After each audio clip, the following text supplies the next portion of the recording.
Hello everyone, and welcome back to English Unpacked. Today we're embarking on a literary adventure, exploring the wonderful world of books. Now, I have a confession to make. As a child, I used to spend hours hiding under my covers with a flashlight, devouring books long after my bedtime. I was completely captivated by the magical worlds and fascinating characters that came to life in those pages. Even today, there's nothing quite like getting lost in a good book. Whether it's a thrilling mystery, a heartwarming romance, or an insightful biography, books have the power to transport us to different times and places, introduce us to new ideas, and connect us with people and experiences beyond our own. So, grab your favorite reading nook, brew a cup of tea, and let's dive into the wonderful world of books. Now, before we open the first page, let's take a moment to think about why we read in the first place. Of course, one of the main reasons is for pure enjoyment. Books can entertain us, make us laugh, make us cry, and keep us on the edge of our seats. They can provide an escape from the everyday and offer a welcome distraction from the stresses of life. But reading is so much more than just entertainment. It's also a powerful tool for learning and personal growth. Through books, we can gain knowledge about history, science, philosophy, and countless other subjects. We can explore different cultures, perspectives, and ways of life. We can even learn new skills and improve our critical thinking abilities. Reading can also foster empathy and understanding. When we step into the shoes of a character in a novel, we learn to see the world from their perspective, to understand their motivations, and to connect with their emotions. This can help us develop greater compassion and tolerance for others, and let's not forget the sheer joy of expanding our vocabulary and improving our language skills. Books expose us to a rich tapestry of words and phrases, helping us to express ourselves more eloquently and understand the nuances of language.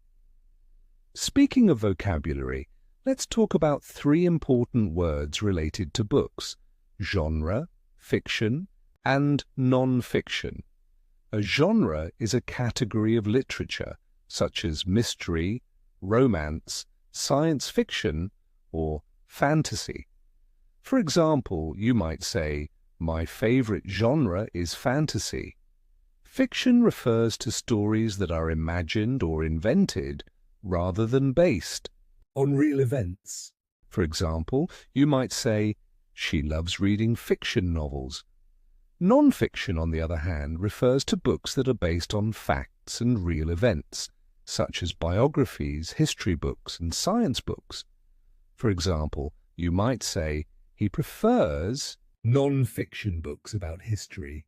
I'm curious, what's your favorite genre? Can you name a book you've read recently? Take a moment to think about it. Now let's delve into the vast and varied world of books. From epic novels that span centuries to concise poems that capture a fleeting moment, the world of books offers something for everyone. We have novels that transport us to fantastical realms, biographies that introduce us to remarkable individuals, and self-help books that guide us on our personal journeys.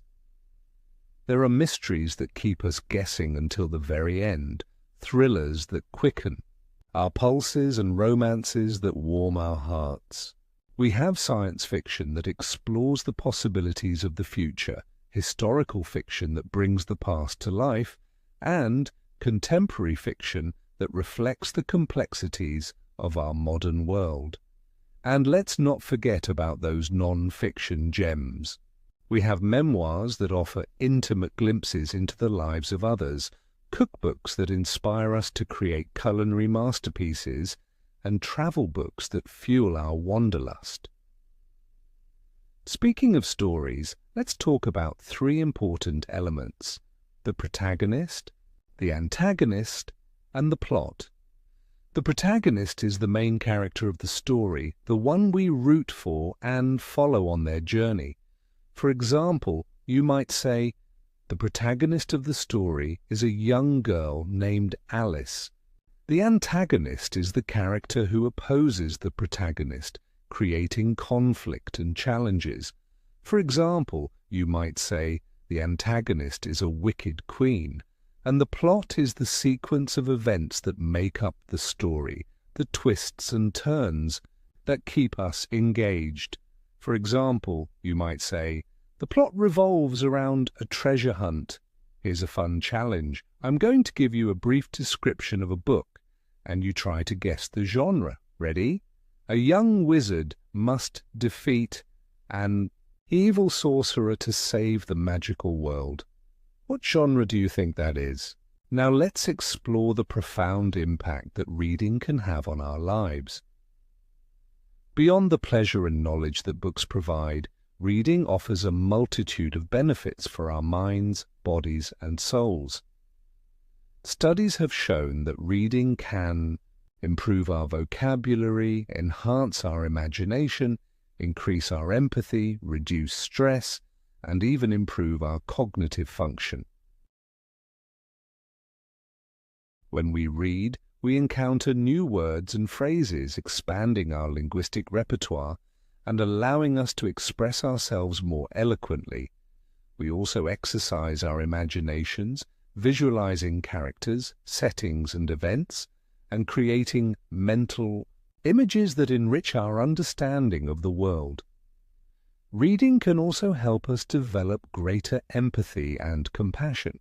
By stepping into the shoes of others, we learn to understand their perspectives, appreciate their struggles, and connect with their emotions. This can lead to greater tolerance, respect, and kindness in our interactions with others, and let's not forget the therapeutic benefits of reading. Immersing ourselves in a good book can be a wonderful way to relax, de-stress, and escape from the worries of everyday life. It can also provide a sense of comfort, companionship, and connection, especially when we read books that resonate with our own experiences. Speaking of the power of reading, let's talk about 3 key benefits: vocabulary, imagination, and empathy. Vocabulary refers to the words we know and use. Reading can significantly expand our vocabulary, exposing us to new words and phrases and helping us understand their meanings. Imagination is the ability to create mental images and scenarios. Reading can stimulate our imagination, allowing us to visualize characters, settings, and events in vivid detail. Empathy is the ability to understand and share the feelings of others. Reading can cultivate empathy by allowing us to connect with characters on an emotional level and see the world from their perspective. I'd like to share a personal story about how reading has impacted my life. When I was younger, I was quite shy and introverted. But through reading, I discovered a whole new world of possibilities. I met fascinating characters, explored different cultures, and learned about different ways of life. Reading gave me the confidence to step outside my comfort zone, to embrace new experiences, and to connect with others on a deeper level. Now let's explore some ways to find your next great read. With millions of books out there, it can sometimes feel overwhelming to choose what to read next. But fear not, fellow bookworms, because there are plenty of resources available to help you discover your next literary treasure. One of the best places to start is your local library or bookstore. These treasure troves of literature offer a vast selection of books, from classic novels to contemporary bestsellers. You can browse the shelves, discover new authors, and even get recommendations from knowledgeable librarians or booksellers. Another great way to find new books is to read book reviews. Reviews can provide insights into the plot, characters, and themes of a book, helping you decide whether it's something you'd enjoy. You can find reviews in newspapers, magazines, online blogs, and even on bookselling websites. Joining a book club can also be a fantastic way to discover new books and connect with other readers. Book clubs offer a space to discuss books, share perspectives, and engage in lively conversations about literature. They can also introduce you to genres and authors you might not have discovered on your own. And of course, there are countless online resources available to help you find your next great read. Websites like Goodreads and LibraryThing allow you to connect with other readers, get recommendations, and track your reading progress. You can also explore online book blogs, podcasts, and social media groups dedicated to specific genres or authors. Speaking of finding books, let's talk about 3 helpful resources: the library, the bookstore, and reviews. A library is a place where you can borrow books for free. Libraries offer a vast collection of books as well as other resources like magazines, newspapers, and computers. A bookstore is a shop where you can buy books. Bookstores often have knowledgeable staff who can offer recommendations and help you find the perfect book, and reviews are evaluations or critiques of books written by other readers or professional critics. Reviews can help you decide whether a book is worth reading and give you insights into its strengths and weaknesses. I'm curious, where do you usually find new books to read? Do you have a favorite bookstore or library? Do you rely on reviews or recommendations from friends? Take a moment to think about it. Now let's discuss the joy of sharing books with others. Books have a unique way of bringing people together. Sharing a favorite book with a friend or family member can create a special bond, spark meaningful conversations, and even inspire a lifelong love of reading. When we recommend a book to someone, we're not just sharing a story, we're sharing a part of ourselves. We're saying, "This book touched me, and I think it might touch you too."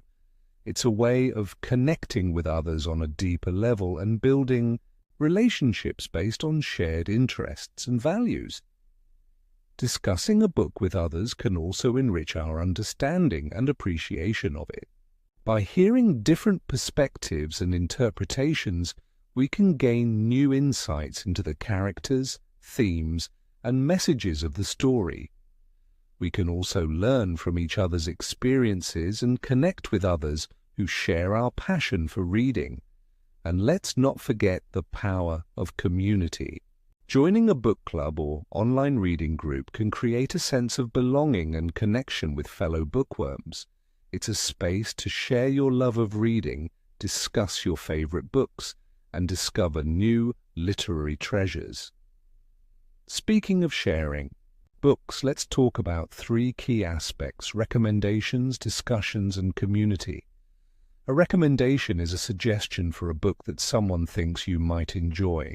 Getting recommendations from friends, family, or trusted sources can be a great way to discover new books. Discussions about books can be incredibly enriching, allowing you to share your thoughts and feelings about a story and hear different perspectives from others. And community plays a vital role in fostering a love of reading. Being part of a community of readers can provide support, encouragement, and a sense of belonging. So, next time you finish a book you love, consider sharing it with someone special.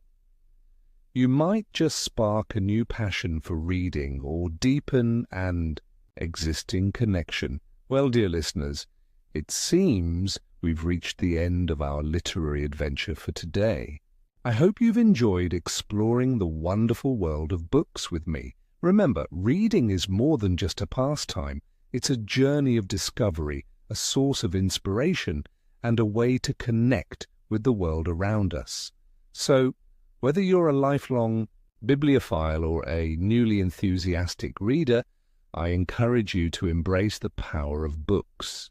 Explore different genres, discover new authors, and let your imagination soar. And most importantly, remember to share your love of reading with others. Recommend your favorite books, engage in lively discussions, and join a community of fellow bookworms. Together, let's celebrate the magic of books and the joy of reading. That's all for today's episode of English Unpacked. Thanks for listening, and I'll catch you next time.